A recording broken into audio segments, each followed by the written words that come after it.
Vin dice il vin conta da chi il vin lo fa, lo produce, lo migliora, lo vende, lo promuove e siamo un po' all'azienda agricola Maculan.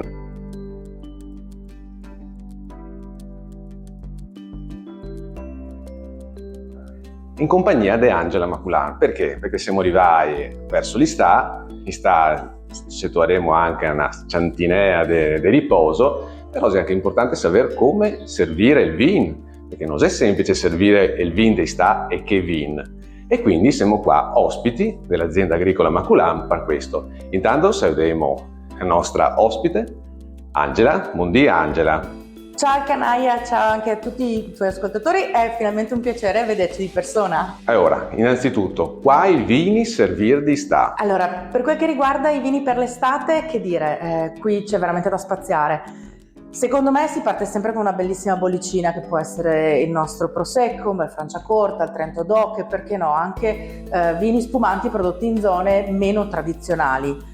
Vini bianchi la fanno sicuramente da padrone, dalla Val d'Aosta alla Sicilia fino a Pantelleria ce n'è chi più ne ha più ne metta. E anche se i rossi sono di solito pensati per l'inverno, perché no, c'è qualche rosso, come per esempio un Pinot Nero, piuttosto che qualche rosso leggero, può essere anche un Nerello Mascalese dell'Etna, che vanno benissimo anche d'estate.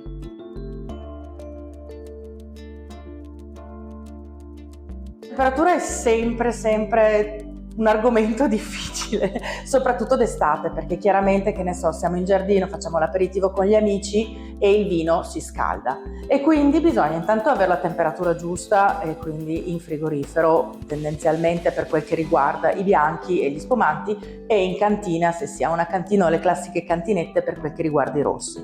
E poi la glassette, il secchiello con il ghiaccio, strumento fondamentale per l'estate, ed esistono anche, si trovano facilmente da comprare, anche della specie di fasce che vengono tenute in freezer e quindi si congelano e poi vengono messe attorno alla bottiglia per tenerlo freddo.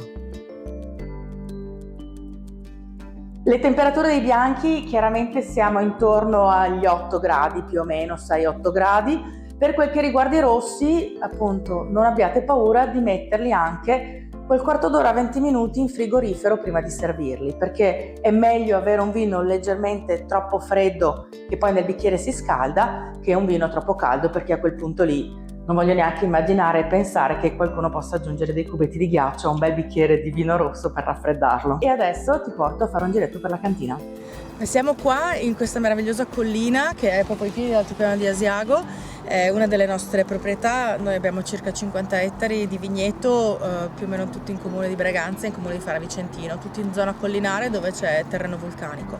Questa è una delle proprietà che abbiamo acquistato per prima negli anni 80, dove abbiamo piantato Chardonnay, che è appunto qui alla mia sinistra, abbiamo del Cabernet che guarda a sud perché è la parte più illuminata, quindi l'uva matura meglio, mentre da quell'altra parte abbiamo il Merlot. Qui abbiamo un vigneto ad alta densità con 10.000 viti per ettaro, perché quando mio padre ha preso in mano l'azienda da mio nonno voleva fare vino di qualità, perché non era contento della qualità del vino di mio nonno e quindi è andato a vedere cosa facevano gli altri e ha fatto per fare la stessa cosa a Breganze. E se non in Francia, dove altro poteva andare? E in Francia piantano appunto ad alta densità. Le viti sono basse, sono più piccole, hanno meno gemme, producono meno uva e quindi qualità sicuramente più elevata. Aggiungiamoci che queste sono state piantate nell'86, quindi sono considerate viti vecchie e quindi la qualità di quest'uva è assolutamente eccezionale. A Breganze ci sono principalmente le varietà che vengono chiamate di origine francese, anche se in realtà sono qui in tutto il Veneto da più di 150 anni. Ci sono testimonianze che fossero presenti a Vicenza nel 1855, per cui sicuramente sono quasi diventate autoctone per noi.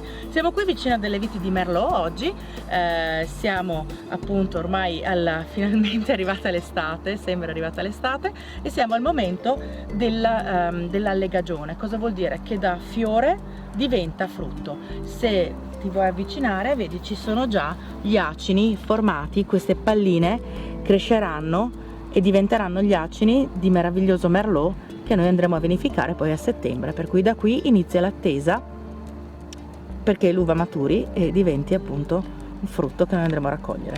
Adesso siamo in un altro vigneto, in un'altra zona di Braganza che viene chiamata comunemente Fratta, è proprio il nome della via che parte da Braganza e arriva poi in comune di Colceresa, c'è tutta questa zona collinare.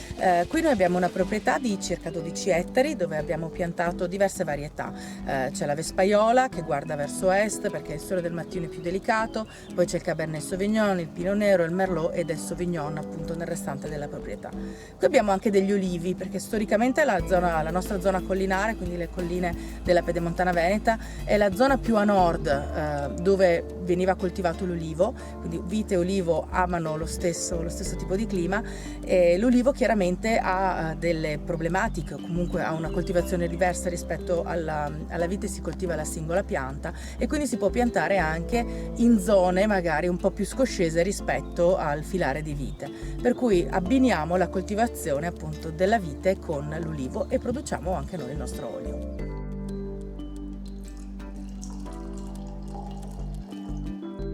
Cin Cin cin! Buona estate! Buona estate!